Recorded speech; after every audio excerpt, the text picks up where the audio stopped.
asalaamaaleykum mbokk yi ak xarit yi dëkkandoo yi ñoo ngi leen di nuyu ku ci nekk turam ak santam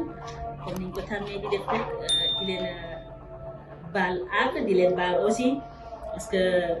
yàgg na trop ñu ngi toog di xaar bientôt du yàgg dara incha allah ñu indi leen ay émission yu bees ay rubrique yu bees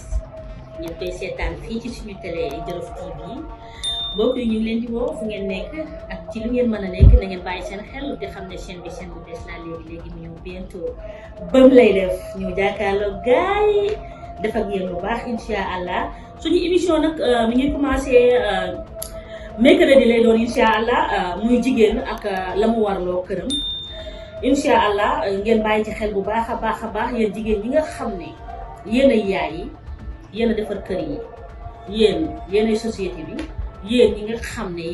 yéen ay bâtiment yéen ay fondation ñu ngi leen di woo ngeen bàyyi seen xel bu baax a baax fii ci Jolof TV et il n'est pas manqué am woo naa leen da ngeen ñëw teew dafa am jàkkaarloo di dëgër kër di ci seen biir ak di ci biti ñu koy waxtaanee di ko doxantoo di wax xale yi di déggoo ak mag yi incha allah fii ci Jolof TV.